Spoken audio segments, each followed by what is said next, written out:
Assalamualaikum warahmatullahi wabarakatuh. Halo semuanya, kenalin saya Mukhlas dari kelompok 3, di mana pada hari ini kita bakalan menjelaskan terkait uji statistik parametrik, yaitu uji beda. Nah, teman-teman di sini tahu nggak sih apa itu uji beda?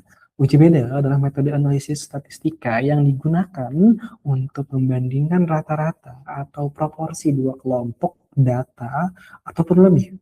Tujuannya untuk apa? Tujuannya adalah untuk mengetahui nih apakah ada perbedaan yang muncul bersifat signifikan atau hanya kebetulan. Nah, uji beda ini terbagi teman-teman menjadi dua kategori utama, yaitu uji T sampel berpasangan, sample t-test, dan juga ada uji T sampel bebas ataupun independent simple t-test. Oke, kita yang ke pertama dulu, independent simple t-test. Apa sih itu? Nah, uji tes sampel independen digunakan untuk membandingkan rata-rata dari dua kelompok yang tidak saling berhubungan ataupun independen. Artinya, subjek di kelompok A berbeda sepenuhnya dengan subjek di kelompok B. Tujuannya untuk apa? Tujuannya menguji apakah perbedaan signifikan secara statistik antara rata-rata dua kelompok yang berdiri sendiri ini. Contohnya nih, teman-teman misalnya mau membandingkan apakah ada perbedaan penjualan dari produk A dengan produk B misalnya. Nah, itu independen nih. Produk A ini misalnya data yang ini, dan apakah ada perbedaan secara penjualannya. Kayak gitu. Dan ada juga pen simple t-test. Apa itu? Gitu. Nah, pen simple t-test ini adalah uji tes sampel berpasangan yang digunakan untuk membandingkan rata-rata dari dua kumpulan data yang saling berhubungan ataupun berasal dari subjek yang sama.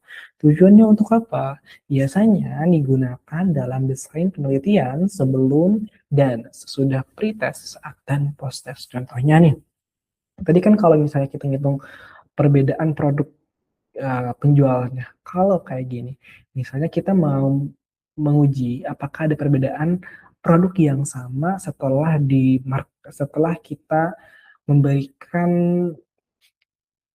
marketing yang berbeda ataupun pelatihan yang berbeda kepada salesnya.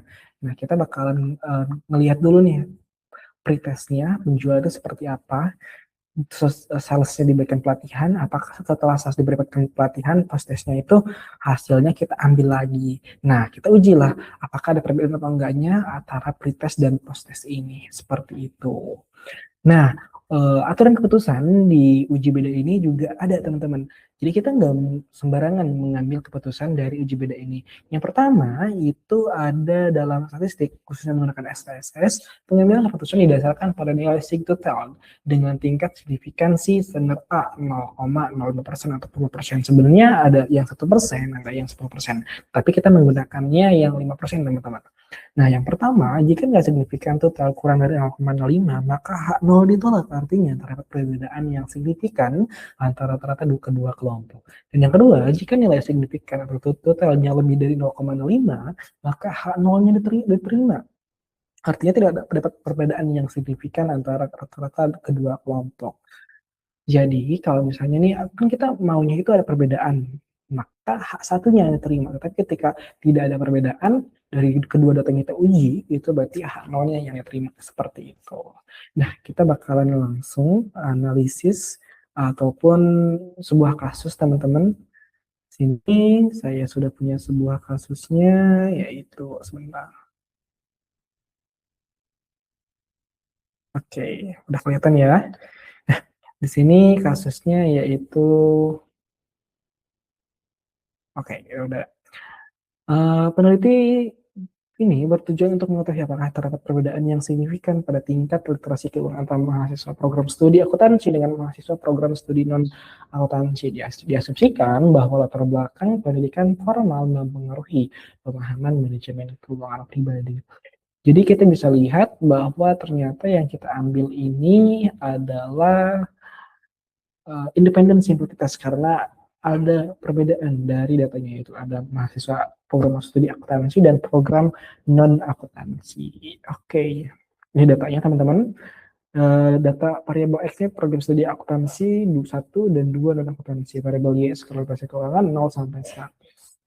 Oke, tahapannya Oke, ini teman-teman untuk kita melihat bahwa apakah di SPSS seperti apa. Nah, ini aturannya, jika kurang dari 0,5 maka 0 ditolak, dan jika lebih dari 0,5 maka 0 diterima. Oke, kita bakal langsung aja prakteknya teman-teman. Oke. Nah, sebelum itu teman-teman harus punya dulu SPSS-nya. Di sini saya sudah punya SPSS teman-teman. Sebentar, kita lihat dulu. Oke, udah kelihatan ya? Oke, oke. Oke, sebentar.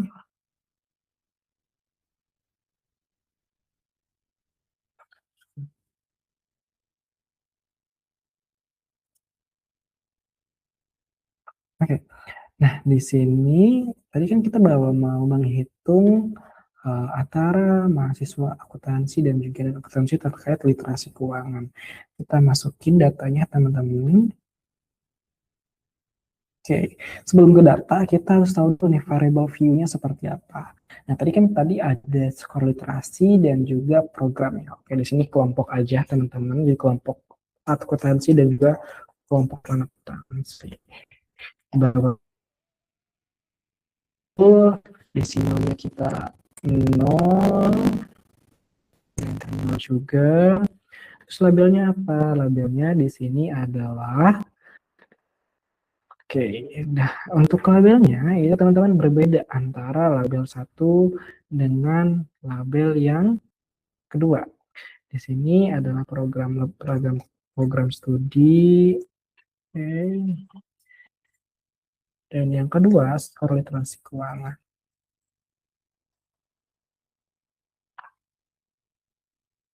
Oke, nah biar lebih rapih,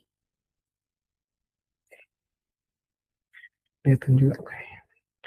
Nah, di sini untuk values-nya kita tambahin lagi teman-teman. Ada perbedaan kalau di sini. Nah, tadi kan satu itu adalah apa tadi? Akuntansi. Oke, ini add. Nah, di sini dua. Non add juga. Oke. Nah, di sini untuk measure-nya apa? Measure-nya di sini kita pakai nominal yang pertama balance studi karena menunjukkan adanya perbedaan antara proof study dan studi. Kalau sekuritas keuangan karena itu berbentuk angka, maka scale kayak gitu. Oke. Nah, setelah itu kita harus ngapain nih teman-teman? Nah, setelah itu kita lihat di sini dan yang ke data view dan data view ini pertama kita tulis satu satu karena ada 10 kita masukin 10 terus juga ada kelompok dua dan akuntansi tadi. Oke, nah seperti itu. Nah, yang skornya kita masukin juga teman-teman. Oke, kita lihat di yang tadi. Tadi itu ada 88, 92, 85, 90, dan juga 87, 89, 91, dan juga 84, 86, 90.